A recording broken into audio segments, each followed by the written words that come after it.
Okay, next section, benign tumors and fibrocystic changes. We're going to start with fibrocystic change, and in order to understand this, I'm going to take you back to the whiteboard. So let's remind ourselves that the functional unit of the breast is called the terminal duct lobular unit. So that you've got this terminal duct which feeds into something called the lobule, and of course the lobule contains these small little glands which produce milk. So that's the terminal duct lobular unit. Now the idea in fibrocystic change is that you get cystic change of these circle so that they become bigger. That's what we mean by cysts. You could also get cystic change here of the terminal duct. And at the same time, as you get those cysts, that's going to stretch the connective tissue a little bit, and so you're going to get a little bit of fibrosis in between the connective tissue, and hence the term fibrocystic change. Now, this is the most common change in a premenopausal woman, and of course I call it a change because we currently believe it to be hormone mediated, and it's basically a normal variation that can occur within breast tissue as a consequence of the up and down levels of estrogen and progesterone that are, again, present within the blood. So you've got this rising and changing levels of estrogen and progesterone over time that can result in fibrocystic change. The classic presentation on physical exam would be to have a vague irregularity to the breast tissue where you don't feel a definite mass, but it feels a little lumpy in places, and so they also call that the lumpy breast. Usually it's in the upper outer quadrant, but that's nothing special because we know that much of the breast parenchyma in a female is in the upper outer quadrant. That's the highest density of breast tissue in the female breast anatomically. And when you look at the tissue on gross exam, you can actually see the cysts, and when you see the cysts, they often have a blue color to them, so we call them blue dome cysts on gross exam. All of this is stated in your text. I'll just quickly run through it with you. Development of fibrosis and cysts, most common change in premenopausal breast, lumpy breast, upper outer quadrant, and the cysts usually have a blue domed appearance on gross exam. I've explained all of that using the whiteboard already. Now, important to note that fibrocystic change is benign. Number one, inherently, in and of itself, it's benign. And number two, it carries no increased risk for cancer. So the classic fibrocystic change carries no increased risk for cancer. However, sometimes when a patient has fibrocystic change and you do a biopsy to confirm it, you can find other features, and some of those associated other features do carry a risk for cancer in the future. And so that's what I want to briefly mention here, and this is particularly high yield, so I'm going to run through just the few ones that classically show up on examinations. One possibility is that when a woman has fibrocystic change, she's simply got fibrosis and she's got cysts, and some of those cysts can be lined by apocrine metaplasia. Now, important to note that when you have fibrosis, cysts, and apocrine metaplasia, or any one of these three, they are benign and there's no increased risk for future development of invasive carcinoma. So that's the first set, fibrosis, cysts, and apocrine metaplasia. Now, this apocrine metaplasia is actually particularly high yield because one of the general principles in pathology is that anytime you have metaplasia, it's usually a risk factor for the future development of cancer. For example, Barrett's esophagus is a non-ciliated columnar cell with goblet cell metaplasia that increases the risk for development of adenocarcinoma. For example, squamous metaplasia in the lung increases the risk for dysplasia and the subsequent development of squamous cell carcinoma in smokers. However, apocrine metaplasia, very high yield to note, apocrine metaplasia does not increase the risk for cancer. And this is why I'm emphasizing it so much, because despite the fact that we call it a metaplasia, there's no increased risk for cancer. Okay, the second change that you could see is something called ductal hyperplasia. And the idea here is that you've got your duct, correct, that goes in, and it goes into the terminal duct lobular unit, so this would be the lobule. And remember that the normal lining of the duct is two layers. You've got an epithelial layer, which is like a columnar cell, and underneath that you've got a myoepithelial cell. Now, normally there should only be two cells that line this entire surface. However, you can have hyperplasia where you get excess numbers of cells, and where you get excess numbers of cells and those cells are benign, we call that ductal hyperplasia. Now, ductal hyperplasia has a 2 times increased risk of development of cancer. So that if a normal woman has her standard risk, if she has ductal hyperplasia on a biopsy, she now has a 2 times increased risk of developing invasive carcinoma sometime in the future. Another disorder that could result in an increased risk would be something called sclerosing adenosis. Examiners do ask about this, so I'm going to discuss it. The idea here is if you've got the normal terminal duct lobular unit, remember that normally, let's say that in this normal unit, you should have had 3 or 4 glands. Now in adenosis, what happens is you have too many glands. So instead of having 3 or 4, you have, I don't know, 10 or 15, for example. That would be adenosis. And then sometimes you can get some fibrosis associated with that adenosis, making this area quote-unquote hard, or with deposition of collagen, and that's called sclerosis. And so sclerosing adenosis, were it to be present, increases the risk by twofold, so that the patients who have sclerosing adenosis on a biopsy will have a 2 times increased risk for the future development of invasive carcinoma. Now, very important to note, and high yield for examination, is that sclerosing adenosis is classically often calcified, so that there can be calcifications associated with sclerosing adenosis, and that may be why the biopsy occurs. A woman goes for a mammogram, there's increased calcifications, and so a biopsy is performed, and it actually turns out to be sclerosing adenosis. Again, sclerosing adenosis is benign in and of itself, but it portends an increased risk for the future development of breast cancer. And the third possibility that I've listed here is atypical hyperplasia.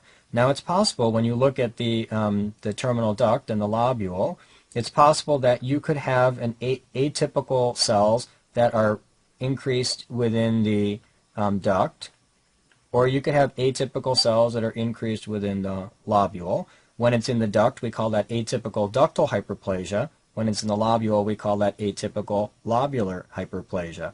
Classically, I'm simplifying this a little bit, but that's the classic understanding. But the point is that if you have any type of atypical hyperplasia on a biopsy, the woman now has a 5 times increased risk for the future development of invasive carcinoma. Now, I'd like to say one more thing that shows up on examinations, and that is that you have to know, first of all, that the increased risk is an increased risk for invasive carcinoma.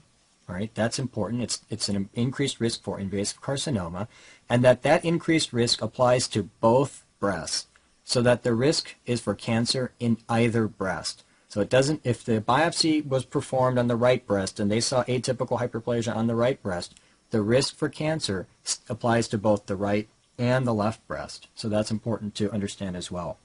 Here's a classic picture of apocrine metaplasia. All I'm trying to show you is that these cells have abundant pink cytoplasm, and they're slightly larger than the normal cells. Again, most important take-home point is that for you to know that apocrine metaplasia has no increased risk for breast cancer, despite the fact that it's called metaplasia. Now, intraductal papilloma is the next type of disorder that we want to discuss, and this is a benign tumor. Notice that it's an oma, it's a true mass.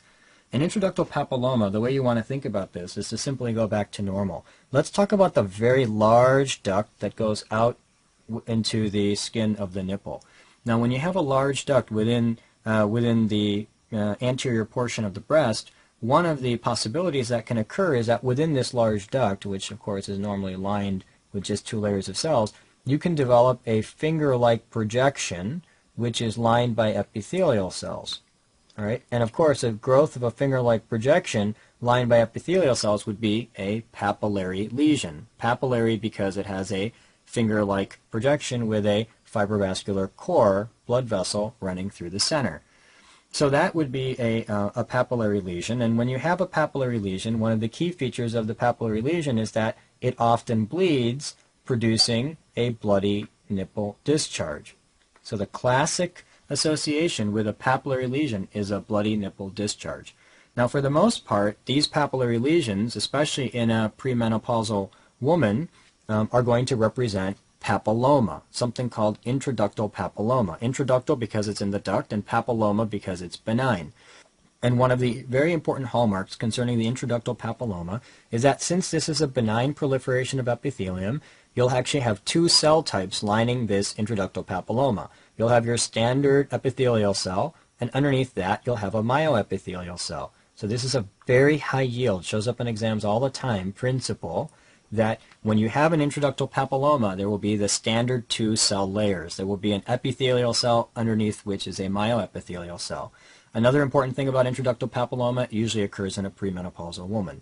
Now, it is possible to develop a papillary growth just like this. However, instead of it being an intraductal papilloma, it's a papillary carcinoma. That's a possibility as well. Now, how would you distinguish the two? Well, number one, a papillary carcinoma is more common as women age, and it's more classically seen in a postmenopausal woman. So the older a woman gets, the more likely she is to develop a papillary carcinoma as opposed to an intraductal papilloma. That'd be one. But more importantly, the key distinction is made by the lack of these myoepithelial cells, so that you wouldn't see these myoepithelial cells. They would be absent in a papillary carcinoma. And that is classically very high yield for examination purposes. They love to go after this because it's an opportunity to go after normal histology in effect. So that's the discussion of papilloma. Now let's read together. So I say intraductal papilloma. This is a papillary growth, large duct. It has fibrovascular projections lined by epithelial cells and myoepithelial cells, right? So we're talking about the benign variant, the intraductal papilloma. It's going to present with bloody nipple discharge in a premenopausal woman. But you must always have in the back of your mind papillary carcinoma. Again, the two features of papillary carcinoma would be a lack of myoepithelial cells, so you wouldn't have that second layer of myoepithelial cells, number one. And number two, it's much more likely as women age, so that this would classically be a postmenopausal female with bloody nipple discharge. And of course, papillary lesions, the hallmark is bloody nipple discharge. The next disorder is called fibroadenoma. Fibro means fibrous tissue, and adeno means glands, and oma means you've got a true tumor. So this is a tumor of fibrous tissue and glands. It is the most common benign tumor of the breast. Most common benign tumor of the breast. It's classically seen in a premenopausal woman. In fact, you could say it's the most common tumor in premenopausal females. I'm going to repeat that. Most common tumor in premenopausal females. Now this grows as a well-circumscribed, mobile, marble-like mass. These are the classic descriptions of a benign tumor from our neoplasia chapter. Remember I told you that when you have a benign tumor, it tends to be very distinct from the rest of the tissue, i.e. well-circumscribed. It tends to be mobile, indicating that it hasn't invaded into, for example, the chest wall or the rest of the breast tissue. And it's marble-like, and that's again indicating that it's clearly distinct from the rest of the breast. And so these are some classic clinical features of a fibroadenoma. These tumors are estrogen sensitive, and that's important. For example, they grow during pregnancy. They can be painful during the menstrual cycle. They can shrink in size when a woman undergoes menopause. And so this is an important feature of fibroadenoma, and the most important, benign. But that's obvious because of the name. It's an adenoma. It's not an adenocarcinoma, right? And then number two, no increased risk for cancer. Once a woman has a fibroadenoma, she's going to ask you, so does this mean I have cancer? No, you don't. Does this mean I have an increased risk to get cancer? No, you don't. So it is benign with no increased risk for carcinoma.